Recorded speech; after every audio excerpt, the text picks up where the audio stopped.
Now, welcome on in to a Christmas Eve morning. Brian Wilson is joining us in studio. Brian, how are you? I'm doing well, Dan, and you? Brian, how many times when you were in the air chair in mornings did you get called an a-hole before 7 o'clock? Well, it happened almost on a daily basis. Okay, so good. Fit Jay and Sam 1513 says I'm an a-hole for talking about the animal cruelty stories on Christmas Day or Christmas Eve morning, and it was the Rand Paul Festivus report where he's talking about where our money goes. And apparently we were, for whatever reason, getting ferrets really drunk and then killing them. But, I mean, that's our taxpayer dollars at work. That is a legit topic, is it not? It is, yeah. I don't know. Some people are just sensitive about animals. Well, I love animals. I love animals. That's it. I'm not a tree hugger, and I'm not a vegan by any stretch of the imagination. I like steak. But, I mean, it's a legit topic about where our taxpayer dollars are going. You can't please everybody, Dan. Speaking of which, let's talk about Hunter Biden. What in the world is going on? First of all, Hunter Biden says this can't possibly be a real laptop because, there were many years worth of emails on this laptop. He said, 25 years or something like that? And he said, so that can't even fit that many emails on a laptop. Well, I don't know. I checked my email. I've got emails going back, I don't know, maybe 15 years. Yeah. I've got emails, 121,000 emails that I've never even opened. 100? Yeah, most of those are from me, by the way. Yeah. When I was the program director. But, I mean, he's insane. Well, let's play this audio real quick. I need some video. So this is Hunter Biden talking about how outside forces cobbled together a bunch of stuff to try to take him down. So what I can tell you about the laptop is that there is no laptop. That's bullshit. What was provided out there, there was no laptop. There is an actual physical laptop that somebody had, but the guy that said he had the laptop, the existence of the search for the laptop came before he was even a twinkle in Rudy Giuliani's eye. So, number one, he says there was no laptop, and then I timed it 13 seconds later. He says, well, there was a laptop. Yeah, well, there was a laptop, and he doesn't remember taking it to the shop because he was coked out. Yes, he was coked out, and they couldn't get in touch with him because he was coked out. They kept trying to call him, and the only reason that guy even looked at the laptop was they had a rule that if after 90 days, if you don't come pick up your laptop, then he can sell it. So he was getting ready to sell it, and he looked in to see what was in there and getting ready to clear out all the hard drives. Then he realized what was on it. And it was then that he brought it to the attention of the FBI, and he sent a copy to Rudy Giuliani. Yeah. Absolutely. Right. But here's what he said. I want to ask if you buy this. Listen to this. This is Hunter Biden clearly not wanting to take responsibility or accountability. And so what they did is they cobbled together stolen, concocted, fabricated mishmash of digital information, largely which is, thousands and thousands and thousands of emails. Here it says from 25 years. Yeah. I mean, no laptop could have held all of that. And so what they did is they put it all together, and then they talk about it, and they made it out to be this thing. And so then the story doesn't become about the laptop at all, because there's nothing in the laptop other than a record of me being a degenerate. Oh, there's a lot of records of him being a degenerate, but there's a lot more. Yeah. Look, he's trying to rewrite history. He's trying to say that all of the stuff that was said, why is he saying it now? If that was true, why wouldn't you say it when it all came out? Well, there was no laptop. What are you talking about? No, he's trying to say it's fake news, and it's not fake news. It's legitimate news, and it was a legitimate laptop, and he's just trying to rewrite history. Well, you had the FBI, and the FBI came out with their version of what was on the laptop. Remember, Chuck Grassley, of course, had all of his findings as well, all kinds of shady business dealings, influence peddling, and the whole thing. And so for me, I don't know if he's trying to repair his extremely damaged reputation. But isn't it? I think it's beyond repair. The other thing about Hunter Biden is, he said, and I don't have the audio handy, but people have heard me play it, where he called out the open border and the failed pullout of Afghanistan. Two things. And I'm sorry, but I don't necessarily need Hunter Biden to tell me that there were mistakes made during the Joe Biden administration. This is sort of making news. Like, oh, look at Hunter Biden and look at what he's doing. He's calling out Joe. It's like, well, you and I, Brian, we're calling it out in real time. Yeah. Listen, I'm telling you, this guy is a bonehead from the day that we first heard about him. No. He's not a bonehead. He's a cokehead. Yeah, that's right. There's a difference. That's right. Crackhead. Crack. I stand corrected. He's also, by the way. He is the smartest man I know. Well, there you go. There you have it. That tells you a lot about the Biden administration. He was the smartest man that Joe Biden knew. Well, but Joe Biden is the bonehead. No. So Joe Biden's the bonehead, Hunter's the crackhead, and whatever. All right. So, and there's, I think part of it is he says he's $15 million in debt. He's hawking a book. What does he do now? What does Hunter Biden do now? I don't know. And by the way, I love that he's so brave now, throwing his dad under the bus when he could have helped guide his father when the border was wide open. If he was so... If he's the smartest guy, why wasn't he giving him a real-time advice that would have been helpful? Yeah. You know, at the end, when Joe Biden was so weak and so unable to do his job, I was really concerned about the fact that Hunter Biden was like showing up at meetings. Oh, yeah. At the White House. With Jill. With Jill, yeah. And, you know, who was really running the White House? I think... I don't put much faith in anything that comes out of Hunter Biden's mouth, and I look back at the Biden administration. And I say we were extremely lucky to get through that without a major problem. Now here we are, and the economy does look like it is rebounding. Dan, I was listening to you earlier talking about it. The numbers that came out yesterday are remarkable. Now they can always be revised, and we you know how that goes, but. I think these numbers feel about right. And to me, you know, when you talk about, you know, that the GDP is up and inflation, well, it's up a little, but it's not runaway inflation. It's 3%, and they like 2%. Okay, it takes a little while to sort of, when you're trying to do the things that Donald Trump is doing to sort of change the nature of our economy, there is a moment where, you know, there's a transition moment. And so inflation might be a little higher than you like, but it's really not runaway. Well, and the thing is... And prices are down except for housing, and he's going to work on that. I think we are poised, Dan, when these tax returns start coming in and everybody starts getting $1,000 or $2,000, you know, refunds and from their taxes because of the tax cuts. And when people like me, I mean, I now take Social Security, and I'm not going to have to pay taxes on that. So, I mean, when that all starts to happen, there's going to put a lot of money in people's pockets, and I think we're poised for an explosion of in a good way. Our economy is just going to explode and take off, and I think by the middle of next year, which would be well in advance of the midterm elections, people are going to see this economy of ours up on its tippy toes and really doing what it needs to do. One of the things, and I talked about this earlier, is when we talk about the inflation numbers, is Trump, the numbers that came in, better than predicted. We saw the same thing with the GDP. You're smarter than I am about this stuff. Why do they keep underestimating the economy and Donald Trump? Well, because anything that Donald Trump does, there's a great number of people who are automatically going to reject it, good, bad, or indifferent. You know what they call that now? Do you know that's a thing? Trump opposition syndrome. Yeah. TOS. I believe it. And you know, in this, and he's used it to his advantage in a brilliant way. Oh, yeah. He'll take a position that is a good position, a solid position that is in sync with the American people. And by the way, this man has his finger on the pulse of America. He understands average people. And I don't know how that's possible given the fact that he's a billionaire. But he does seem to understand where people are. Either he's getting good polling or, I don't know, good advice. But one way or the other, he takes a position that's popular with the American people.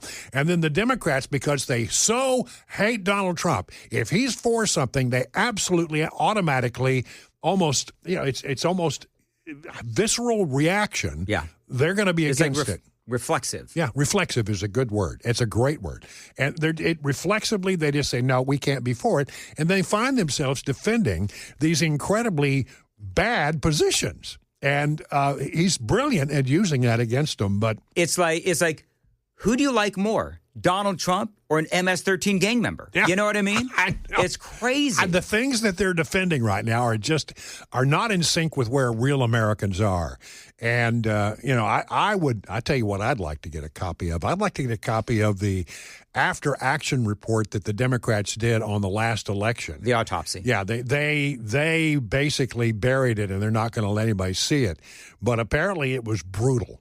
And it laid out in no uncertain terms that people don't trust Democrats anymore. And even the Democrats who wanted to be supportive feel sort of like Joe Biden really screwed the pooch, if you'll allow me to use that phrase.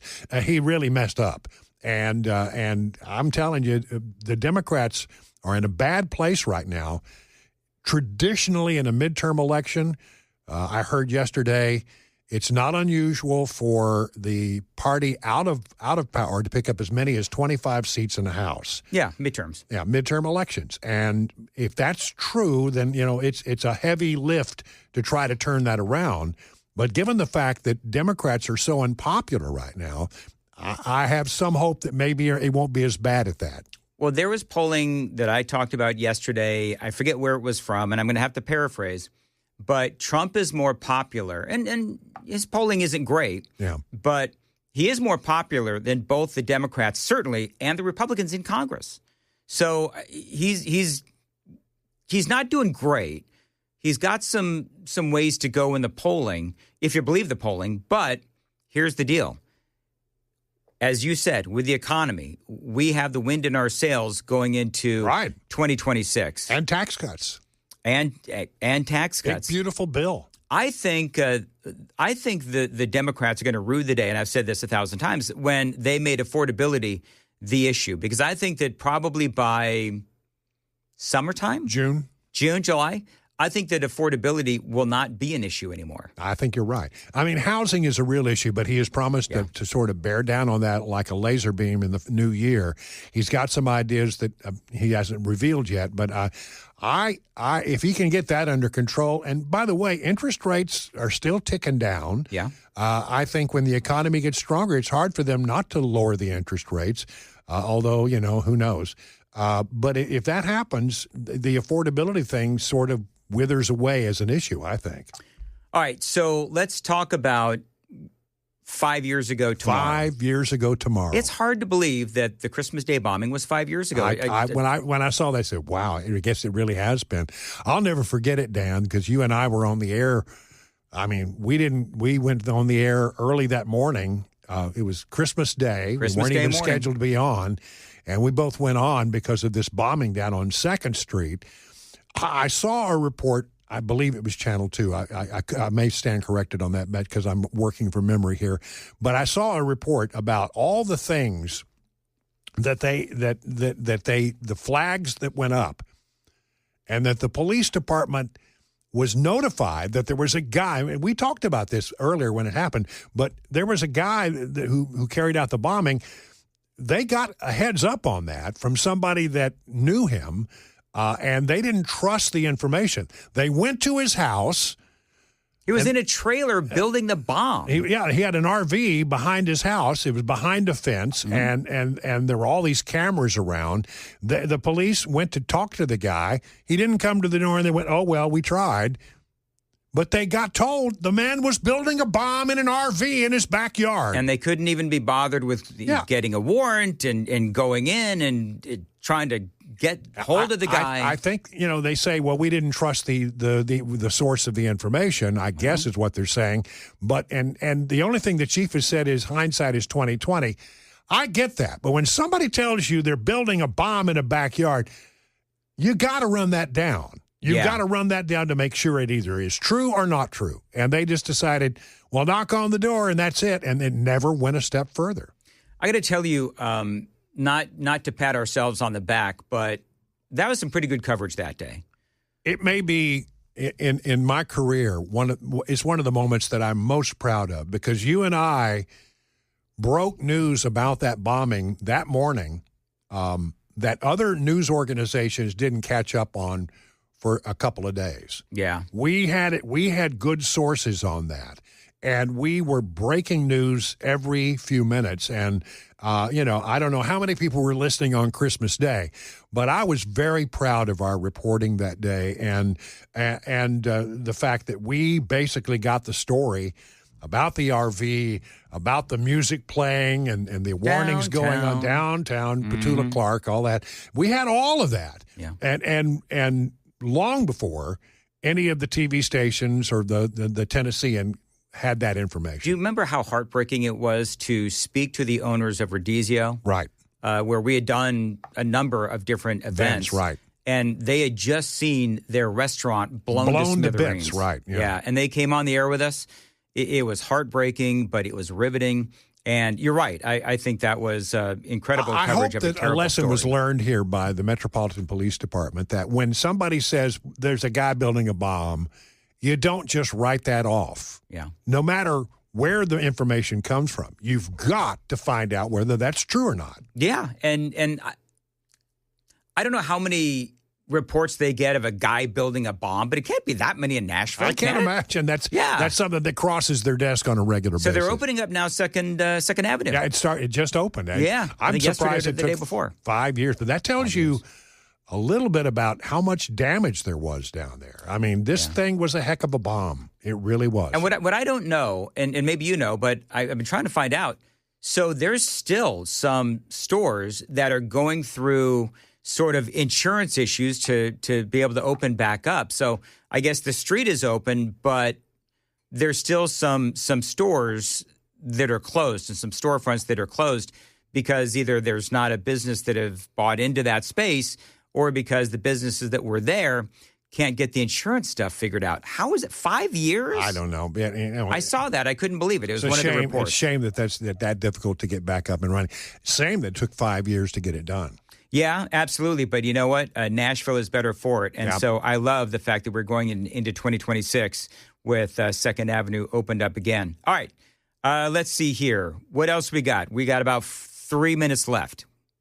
I want to talk about my experience of going downtown on Lower Broad dressed as Buddy the Elf. Okay. Did you come with pictures? I saw the pictures. There is Brian Wilson with the curly-toed green shoes and everything. It was funny. Yeah, I mean, the background on this is that it was Dawn's Christmas party, her work party. And so we went down there, and the idea was everybody had to show up as a character from a Christmas movie or a Christmas character. So I was Dawn. I mean, I was Buddy the Elf, and Dawn was Jovi from the movie, who is the love interest in the movie. Yes. And so we were walking. People. I mean, we had a guy that was dressed up like reindeer. There were people dressed up like a nutcracker. There were some great Santa Claus, Grinch. Mm-hmm. The only person who got stopped on the street to have their picture taken was Buddy the Elf.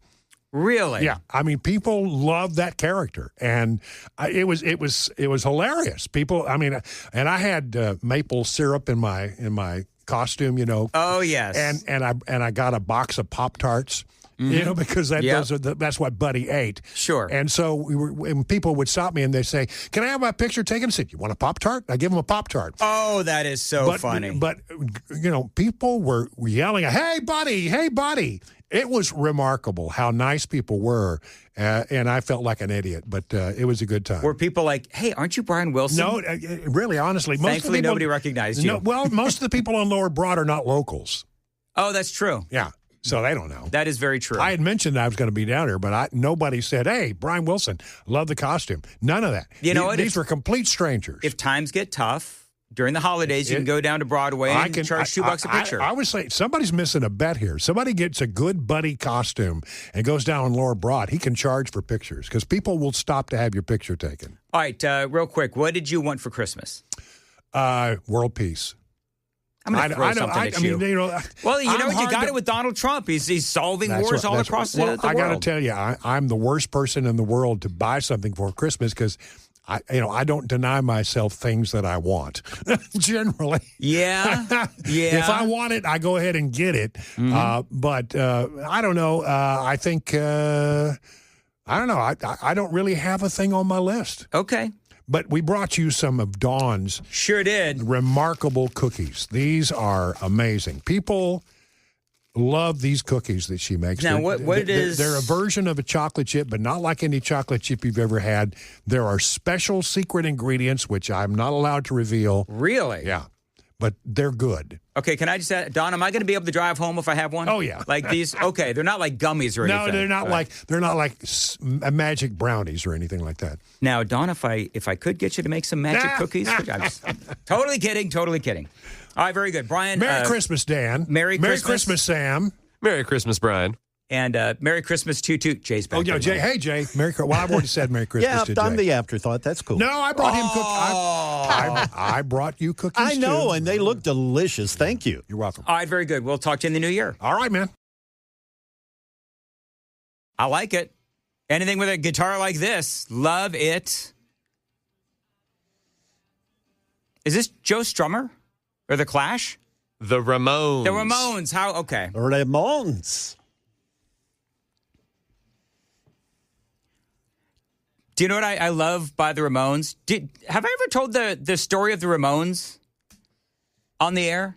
When I first got here, I wanted the Ramones, I Want to Be Sedated, to be my opening theme song. And the program director at the time wouldn't let me. He deserved to get fired, and I took his job. I'm totally kidding. And then karma. No. You're not bitter, Dan. You're not bitter. No, not at all. Anyway, whatever. So, yeah, and then I could have made it my theme song, but I didn't. I got to go with Blitzkrieg Bop. Blitzkrieg Bop? Yeah, that's going to be my favorite. All right. By the way, you need to send me approve me on the call thing. Real quick. So, Sam and I were talking off the air about Dawn's cookies. No, the actual cookies that she made for us. And do you know what I stupidly did, Jay? Before Red Eye Radio. What would that be, Dan? I was so tired before Red Eye Radio. And this is a true story. I was so tired before Red Eye Radio. Do you know what I did? I made myself, if my wife is up and listening, she's going to laugh her arse off. I made myself the biggest hot fudge sundae I've probably ever eaten since I was the age of 13. Because I was tired and I needed the sugar rush. Yeah, I get it. And I'd already had coffee. I'd already had a Red Bull. And I needed to get up for the Red Eye Radio show. So I ate this hot fudge sundae. I was so sick. Ooh. Like when I turned on the microphone at midnight, I thought I was going to be, I didn't know if I was going to be able to make it through the show because I had so much of this. I mean, it was like Red Bull, coffee, and a hot fudge sundae all mixed in together down there in my belly. And I wasn't sure I was going to be able to make it through the show. Like I thought I was going to get sick. That sounds like you were going to have to call Busy Bee Plumbing, Heating, and Cooling. Oh boy. Anyway, nobody wants to hear that. But you're right. It was really bad, and I was able to make it through the show, and I'm feeling fine now. But oh my Lord! So our little public service announcement from us to you: don't combine hot coffee, Red Bull, and a hot fudge sundae in a 1 hour period, and expect to really be functional. Good advice. See, I'm full of good advice, which is why I don't understand why people are calling me a Richard head on the text line. I mean, content. We were simply talking about the wasteful spending, Rand Paul and the Festivus report, and we're talking about what the horrible thing that the government is doing to animals, and we were on the animal side. And I don't get why people are mad at me for we were all talking about how awful it was and what they were doing to the animals. I don't understand why people are so mad at me. I know. Yeah, I haven't seen this kind of a reaction in a long time, and I don't know why. It's like, people, Merry Christmas. We were sticking up for the animals. Yeah, there were some saying it was not appropriate content for Christmas Eve. But hey, you were just reporting it was Rand Paul's list of some sort, right? That is exactly what I was doing. You're the messenger, Dan. You're just the messenger. If you'd be mad at anyone, be mad at Anthony Fauci and the Department of Veterans Affairs that are pushing for these experiments in the first place. Yeah, that's exactly right. So we were sticking up for the animals. If you're upset, I do apologize. because that certainly, except the thing, but that certainly was not my intention. All right, Scott Jennings. Speaking of which, Scott Jennings, we all love Scott Jennings. They had a moment on CNN where they were talking about the most overplayed Christmas song, and I'm going to play this real quick. There. All right, I've accepted it. So now you can see it on TV. We had a computer meltdown during the commercial break. So this is Scott Jennings on what he believes, and I have not heard this yet, what he believes is the most overplayed Christmas song, and here it is. Listen. What is the most overplayed Christmas song for you? Played Christmas songs till you cannot overplay Christmas songs. The vast majority. Yes, The vast majority. I think we just have to say thank you, President Trump. It's okay to say Merry Christmas again. Oh my gosh. Nina, thank you for acknowledging it. Why we gotta thank President Donald J. Trump for that? We can thank the President for bringing back Oh Merry my Lord. But the most overplayed Christmas song is actually this abomination from Paul McCartney called Wonderful Oh my gosh, Christmas no, Time. Scott. That is a great song. Whatever. I don't even know what instrument that is. I Scott, can sort that's of do actually it. a great song. What wasn't that Paul McCartney's Wonderful Christmas Time? That was my choice today. Exactly. You used the Lady Gaga version. That's what No, I man, the Lady A version. What is wrong with you? I used the Lady A version, not a Lady Gaga version. Oh, I'm sorry. Oh, I stand okay. corrected. Stand corrected. Dan's got a separate Lady Gaga playlist. Anyway, but weren't we talking about how that is one of the, you told me, that is one of the most loved and hated. Right. There are a number of songs on both lists, and that is one of them. Again, the Christmas stuff is so subjective with people. Oh, it is absolutely subjective. Rockin' Around the Christmas Tree, Brenda Lee, that's usually on both lists of most loved and hated. Step Into Christmas, Elton John, same thing. Yeah. Well, I typically don't like the older stuff. You know what I mean? Yeah, you didn't like my Christmas waltz this morning, and hey, that's cool. You know what the thing is, though? And then coming up in mere seconds, the worst takes of 2025. But I tend to like things that other people hate. For example, Jay, you'll probably be able to appreciate this. You know, the song that a lot of these rock and roll people say is one of the worst songs ever, Styx by Mr. Roboto. People hate that song. I love that song. That is one of my all-time favorite songs, Mr. Roboto by Styx. The same thing with Jefferson Starship. We Built This City on rock and roll. Also on the list of worst rock songs ever. Yes. That is on my list of my favorites. Nothing wrong with that. Yeah. So I tend to like things that people hate. Which is why I like you so much, Sam. So you want to hear do you want to hear the worst takes of 2025? This is from CNN, and we'll just stop and start this as we go, okay? So listen to this. The worst of 2025. Go. Some new lows over the weekend with the MAGA gang desperately trying to characterize this kid who murdered Charlie Kirk as anything other than one of them and doing everything they can to score political points from it. It's very clear. Yeah, that was Jimmy Kimmel, of course. We all remember Jimmy Kimmel, where he was talking about, the Republicans and trying to score political points on the death of Charlie Kirk and all of that. And he got canceled for like a couple of days.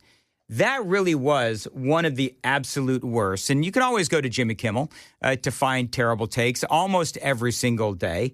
You can also go to The View. Points from it. It's very clear that if it is political, this is the dismantling of our democracy. This is the dismantling of our Constitution, right? If the comedians are being attacked, then that means our Constitution is being dismantled. That's right. So that obviously was, again, a very silly take. The reason why he was taken off the air was because a number of different reasons, and we all talked about this at the time, but what he said was, number one, so abhorrent, but number two, Kimmel's got a lot of problems, and he's back on the air now, and that's all fine, well, and good.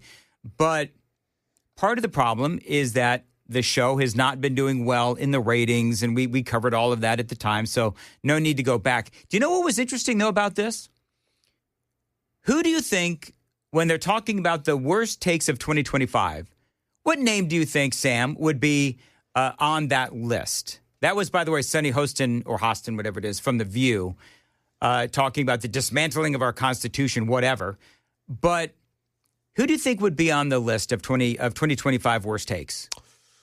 Joy Reid. Yeah. Oh, I try to forget that woman. Yeah. Somehow Joy Reid is not on the list. Do you know who is on the list, though?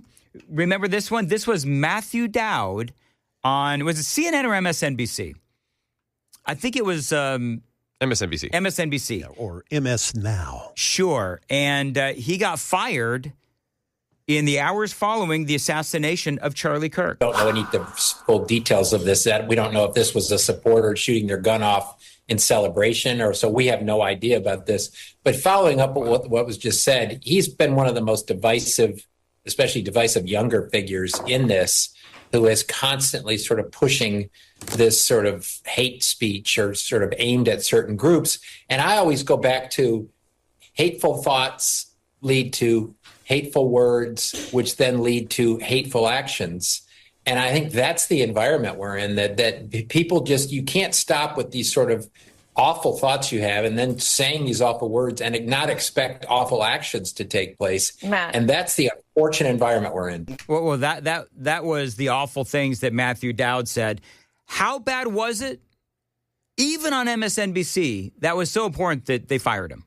Yeah, which he technically spoke his firing into existence, right? Hateful thoughts, hateful words, hateful actions. Yeah, no, coming from the man with an IQ of a pigeon. Yeah, well, speaking of the IQ of a pigeon, Ellie Mistal? Ellie Mistal is also on MSNBC, and he's this dude. He's pretty big, and he's got white hair, and he is crazed liberal.